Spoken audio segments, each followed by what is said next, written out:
അപ്പോൾ നമുക്ക് ശരിക്കും ചോദിക്കാനുള്ളത് എന്തുകൊണ്ടാണ് 1971 സെൻസസിനാണ് ഇതുവരെ ഉപയോഗിച്ചിട്ടുണ്ടായിരുന്നത്. അത് കഴിഞ്ഞ് നമ്മൾ 4 സെൻസസ് നടന്നിട്ടുണ്ടല്ലോ, 81, 91, 2001, 2011. അപ്പോൾ എന്ത് പറ്റി? അതിൻ്റെ ലോജിക്ക് ഇന്ദിരാഗാന്ധിയാണ് ആദ്യം പ്രഖ്യാപിച്ചത്. 1977 അവർ പ്രധാനമന്ത്രി ആയിരിക്കുമ്പോൾ അവർ പാർലമെൻറ്റിൻ്റെ ഡീലിമിറ്റേഷൻ വിഷയത്തെക്കുറിച്ചാണ് ഈ തീരുമാനം ആദ്യം അവർ പ്രഖ്യാപിച്ചത്.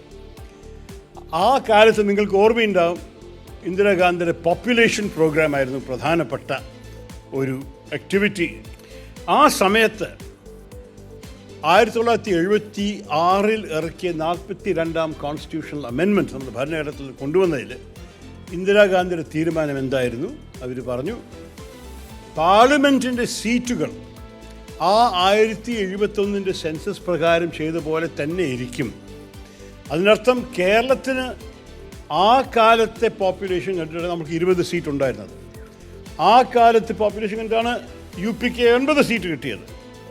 അങ്ങനെ തന്നെ ഫ്രീസായിട്ട് ഇരിക്കട്ടെ എന്ന് 42ാമത്തെ അമെൻമെൻറ്റ് തീരുമാനിച്ചു. ആ അമെൻമെൻറ്റ് ഇന്ദിരാഗാന്ധി 25 വർഷത്തിനാണ് ഇറക്കിയിട്ടുണ്ടായിരുന്നത്.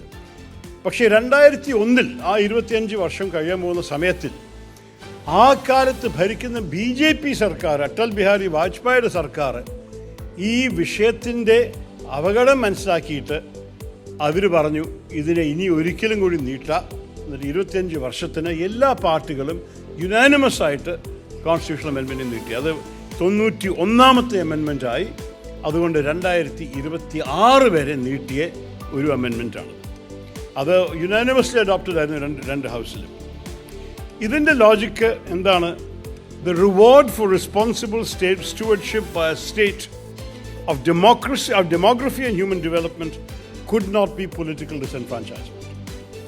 നിങ്ങളുടെ കാര്യങ്ങൾ നന്നായി ചെയ്താലും, നിങ്ങളുടെ സംസ്ഥാനത്തിൽ നിങ്ങൾ എല്ലാവരെയും നന്നായി നോക്കി, ആരോഗ്യം, വിദ്യാഭ്യാസം, പഠിപ്പ്, ഹ്യൂമൻ ഡെവലപ്മെൻറ്റ് ഇതെല്ലാം നന്നായി നടന്നിട്ടുണ്ടെങ്കിൽ നിങ്ങൾക്ക് ഒരിക്കലും ഇതിൻ്റെ കാരണമായിട്ട് ഒരു രാഷ്ട്രീയ നഷ്ടം സംഭവിക്കരുത്.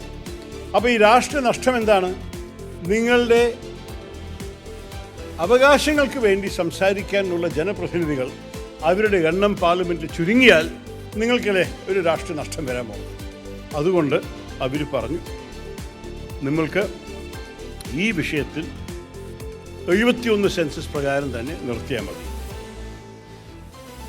ശരിക്കും നമ്മൾ ഒരു ജനാധിപത്യ തിയറിയെക്കുറിച്ച് സംസാരിക്കുകയാണെങ്കിൽ അതിൻ്റെ എതിരും സംസാരിക്കാൻ നമുക്ക് അവകാശമുണ്ട്. എന്താണ് അതിനെതിരെ സംസാരിക്കേണ്ടത്? ജനാധിപത്യത്തിൽ പറയുന്നു, എല്ലാ മനുഷ്യനും ഒരു വോട്ടാണ്, ഒരേ വോട്ടിൻ്റെ ഒരേ വില കാണണം. അതുകൊണ്ട് അഥവാ ഒരു UPക്കാരന് അത്രത്തോളം എണ്ണമുണ്ട്, എന്തുകൊണ്ട് അവർക്ക് അതുപോലെ പ്രതിനിധികൾ കിട്ടിക്കൂടാ? ലോജിക്ക് പ്രകാരം കേരളക്കാർക്ക് ചുരുങ്ങിയ വ്യക്തികളുണ്ട്, അതുകൊണ്ട് എന്തിനാണ് അവർക്ക് അത്ര ജനപ്രതിനിധികൾ കൊടുക്കണം? അങ്ങനെയും പറയാം. പക്ഷേ നമ്മളുടെ സംസ്ഥാനത്തിൽ നമ്മൾക്ക് ഒരു കാര്യം ചൂണ്ടിക്കാണിക്കാനുള്ളത്, നമ്മുടെ പോപ്പുലേഷൻ ചുരുങ്ങി വരുന്നത് നമുക്കും ഭാരതത്തിനും ഗുണം ചെയ്യുന്നൊരു കാര്യമാണ്. അതുകൊണ്ട് അതിനെ വിലയിരുത്താനാണ് സർക്കാരിന് ആവശ്യം. ഒരിക്കലും നമ്മൾ ഒരു രാജ്യത്തിന് വികസനം ചെയ്യാൻ ആവശ്യപ്പെടുകയാണെങ്കിൽ നമ്മൾക്ക് ഒരിക്കലും ഇത് സംഭവിക്കാൻ പാടില്ല. നിങ്ങൾ വികസനം ചെയ്താൽ നിങ്ങൾക്ക് നഷ്ടമേ ഉണ്ടാവുള്ളൂ. നിങ്ങൾ വികസനത്തെ പരാജയപ്പെട്ടാൽ നിങ്ങൾക്ക് ഗുണം കിട്ടും. No federal democracy can survive the perception that states would lose political clout if they develop well, while others would gain more seats in parliament as a reward for failure. ഇതായിരുന്നു 50 വർഷം നമ്മുടെ രാജ്യത്ത് നടന്നത്. ഇത് പാർലമെൻറ്റിൻ്റെ സീറ്റിൻ്റെ കാര്യമായാൽ ശരി, ഫൈനാൻസ് കമ്മീഷൻ്റെ വിതരണമായാൽ ശരി, എല്ലാറ്റിലും 71 സെൻസസ് മാത്രമാണ് ഉപയോഗിച്ചു. പക്ഷേ 2017 മോദി സർക്കാരിൻ്റെ തീരുമാനം ഇല്ല, 2011 സെൻസസാണ് നമ്മളുടെ 15ാമത്തെ ഫൈനാൻസ് കമ്മീഷൻ ഉപയോഗിക്കുന്നത് പറഞ്ഞ ശേഷം അതോടെ നമുക്ക് നല്ല നഷ്ടം വന്നു.